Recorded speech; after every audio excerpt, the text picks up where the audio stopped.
أَوَكُلَّمَا عَاهَدُوا عَهْدًا نَبَذَهُ فَرِيقٌ مِّنْهُمْ بَلْ أَكْثَرُهُمْ لَا يُؤْمِنُونَ۔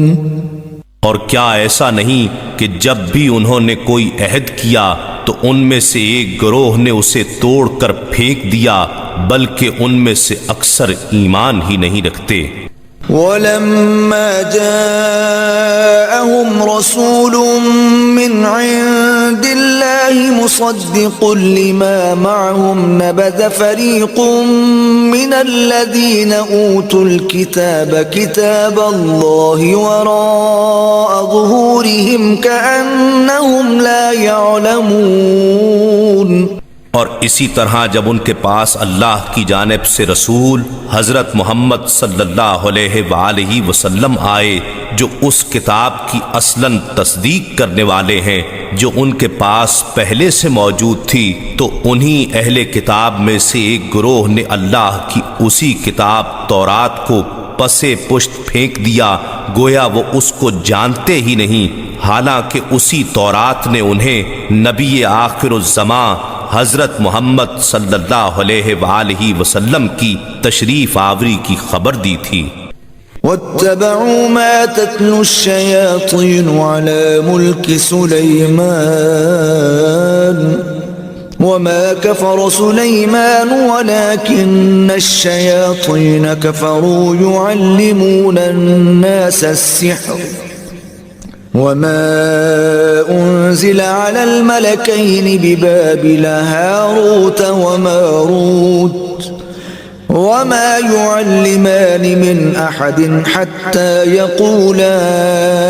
إِنَّمَا نَحْنُ فِتْنَةٌ فَلَا تَكْفُرْ فَيَتَعَلَّمُونَ مِنْهُمَا مَا يُفَرِّقُونَ بِهِ بَيْنَ الْمَرْءِ وَزَوْجِهِ وَمَا هُمْ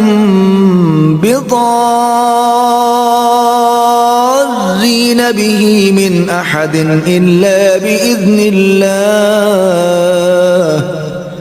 وَيَتَعَلَّمُونَ مَا يَضُرُّهُمْ وَلَا يَنفَعُهُمْ وَلَقَدْ عَلِمُوا لَمَنِ اشْتَرَاهُ مَا لَهُ فِي الْآخِرَةِ مِنْ خَلَاقٍ وَلَبِئْسَ مَا شَرَوْا بِهِ أَنفُسَهُمْ لَوْ كَانُوا يَعْلَمُونَ۔ اور وہ یہود تو اس چیز یعنی جادو کے پیچھے بھی لگ گئے تھے جو سلیمان علیہ السلام کے عہد حکومت میں شیاطین پڑھا کرتے تھے، حالانکہ سلیمان علیہ السلام نے کوئی کفر نہیں کیا، بلکہ کفر تو شیطانوں نے کیا جو لوگوں کو جادو سکھاتے تھے، اور اس جادو کے علم کے پیچھے بھی لگ گئے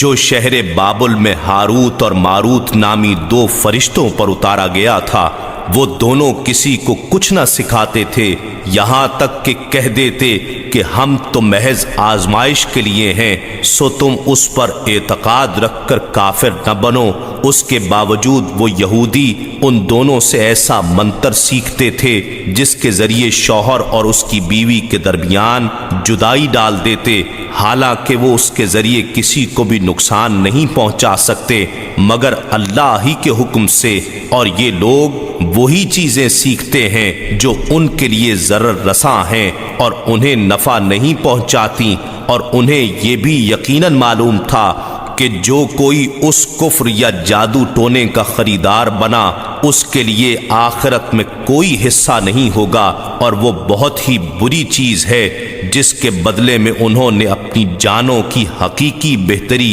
یعنی اخروی فلاح کو بیچ ڈالا۔ کاش وہ اس سودے کی حقیقت کو جانتے۔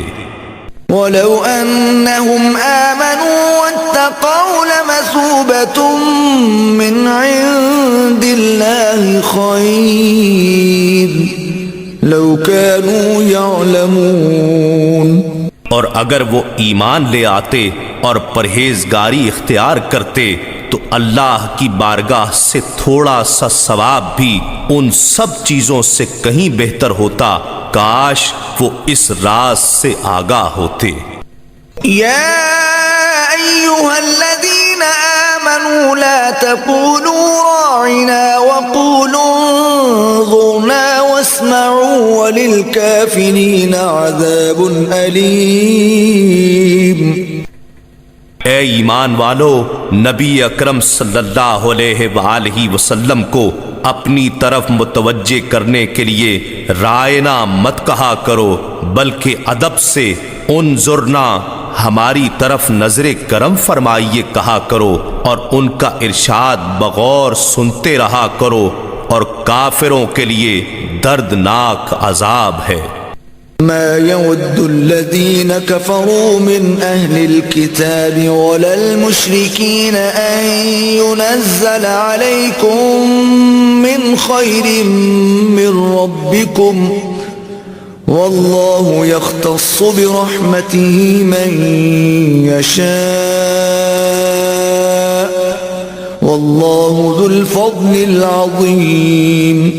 نہ وہ لوگ جو اہل کتاب میں سے کافر ہو گئے اور نہ ہی مشرکین اسے پسند کرتے ہیں کہ تمہارے رب کی طرف سے تم پر کوئی بھلائی اترے، اور اللہ جسے چاہتا ہے اپنی رحمت کے ساتھ خاص کر لیتا ہے، اور اللہ بڑے فضل والا ہے۔